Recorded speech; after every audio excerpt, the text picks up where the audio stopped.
I'm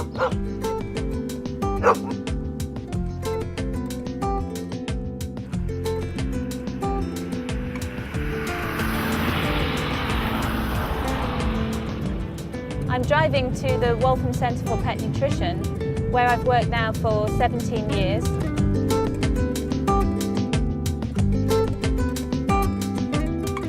My job entails looking after the knowledge we have at Waltham and helping the Mars pet care business to make the most use of that knowledge and expertise so that we put the pet at the heart of everything we do. Good boy, Philbert. Come on.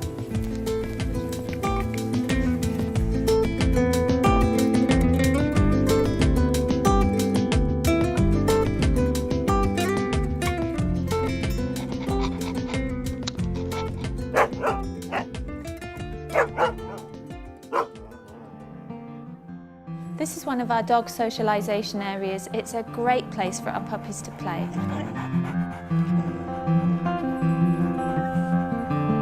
Really good. How many? 8. Hey Paul, good to see you. Did you hear that Quaver's had her puppies? My goodness, how many? She's had 8 puppies. 8? How many boys and girls? 1 boy and 7 girls. Where are we going to get all the names from them? I don't know. It'll be very exciting, won't it? We're going to continue with that one. All right.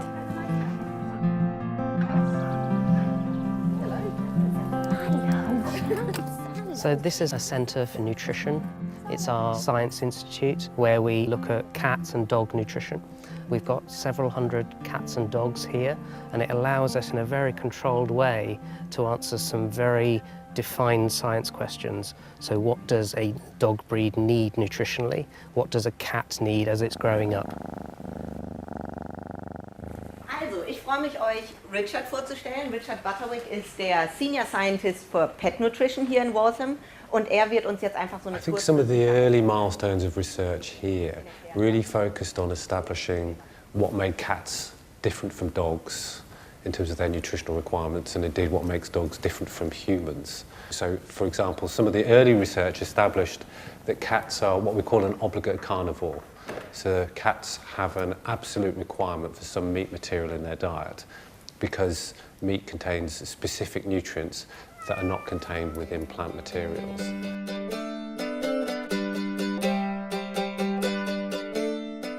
The taurine research has been really fundamentally important to cats because we've established that without taurine, cats will develop a whole range of different clinical issues, eye problems, cardiac problems, and ultimately long-term without taurine in the diet, cats will die.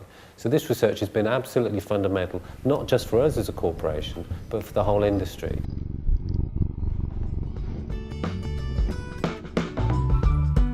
We've been looking at nutrient requirements for cats and dogs for the last 50 years, and over that time we've made some significant scientific breakthroughs that are featured in all pet foods available today. Examples of that would be understanding the levels of taurine that cats need, also understanding the balance of essential amino acids that dogs require, right through to the work that we're doing today to really understand vitamin A requirements in puppies. And these feature in all the pet foods available today on the marketplace that claim to be complete and balanced.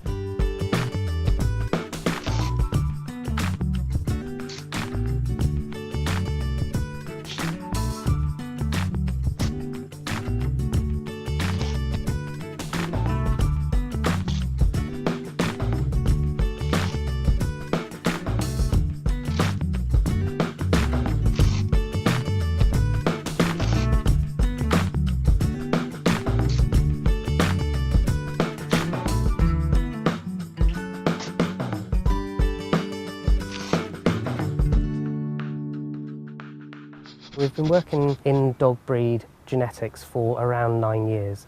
We've been looking at over 25,000 different dogs across 200 breeds. The dog domestication story starts in the Middle East, where the grey wolf is the founder of all dogs that we have today. And then people bred up to 450 dog breeds.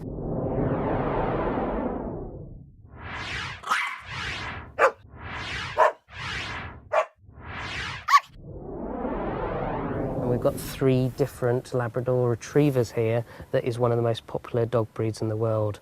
That breed and many other breeds like the Golden Retriever are all coming from the grey wolf, and each different breed is very special and has very different needs.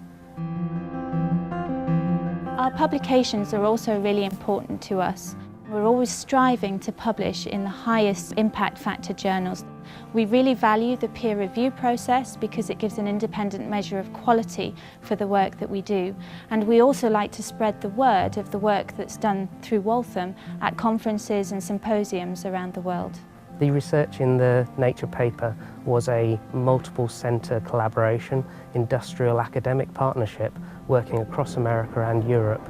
If you want to look at purebred dog breeds and figure out where they come from, where the closest neighbour is, you can look at the Nature paper and see where your closest ancestor is. So the Golden Retriever's closest ancestor is the Chesapeake Bay Retriever.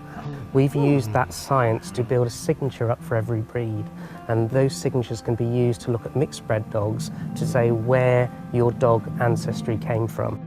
We can actually find out from the DNA what breed it is or what mixture of breeds it is. The next step is to understand metabolically what every dog breed needs. So we think that's going to take roughly 10-15 years more, but that will allow us to understand from puppy to old age dog what every single breed needs. Caring science really means working together in partnership, so the researchers and the pets work together to achieve scientific results. One example of this would be saliva collection, where we actually spend a lot of time training and working with the cats and dogs that will give us saliva samples, so that actually the pets look forward to working together with the researchers to achieve some incredible results.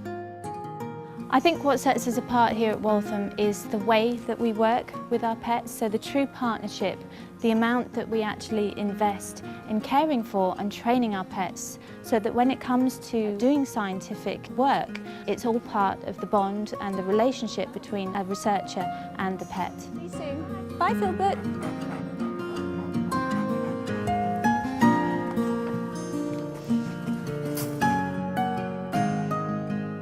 The work we do is very collaborative. Our key principle in Mars is quality, and here we are very well poised to answer that principle by actually working with the people who are best in the field, and amazing things happen. Whilst dogs and cats are probably the core focus for our research, we do have other research activities in other species, notably fish, horses, and the other area is birds. So there are 3 other species we have a strong research interest in. I love Waltham because it's a really unique place where actually the pets and the people are equally valued and equally important in achieving the scientific results that we're striving for.